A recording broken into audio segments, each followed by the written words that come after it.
ठेंगोडा येथील निखिल सावळे या युवकाची पुण्यात केलेली निर्घृण हत्या. या आईचा आक्रोश आहे फक्त पोटचा गोळा असलेला मुलगा गमावल्याचा. ज्या आईने 9 महिने पोटात सांभाळून त्याला जन्म देऊन हे जग दाखवलं, तोच मुलगा आज जग सोडून गेलाय. रोज समोर दिसत असणारा मुलगा आज कायमचा हरपलाय. काळजाला पिळून टाकणारी ही घटना घडून गेली. किती मन दुखलं असेल या आईचे. या आईला कोणत्या शब्दात समज घालावी एवढी मोठी हिंमत कोणत्याच शब्दात नाही. निखिलच्या आई वडिलांची इच्छा होती की आपला मुलगा विद्येचे माहेरघर असलेले पुणे सारख्या सिटीमध्ये काहीतरी शिकावं व स्वतःच्या पायावर उभं राहावं व उंच भरारी घ्यावी, पण ही भरारी काळाला मान्य नव्हती. घटना आहे पुण्यातील धनकवडी परिसरातील निखिल सावळे, वर्ष 19.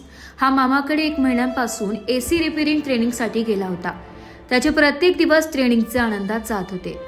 पण वार शुक्रवार दिनांक 11 जुलै रोजी त्याचा जीवनाचा शेवटचा काळा दिवस ठरला.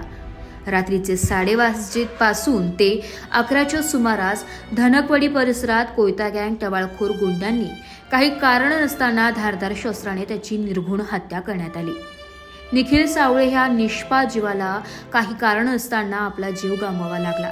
या घटनेमुळे पूर्ण महाराष्ट्र हादरलाय. पण पुण्यासारख्या सिटीमध्ये कोयता गँग दहशत रोजच्या रोज वाढत चालली आहे. कायदा सुव्यवस्था कमी का पडते? या टवाळखोर गुंडांचे मुचके का आवळले जात नाही? या घटनेमुळे साधारण गावातील पालकांना एकच विचार आता मनात धास्ती करून बसलाय की आपल्या मुलांना पुण्यासारख्या सिटीमध्ये शिक्षणासाठी पाठवावे की नाही. पुण्यासारख्या सिटीमध्ये ही घटना झाल्यामुळे पूर्ण महाराष्ट्राचे लक्ष भयभीत झाले.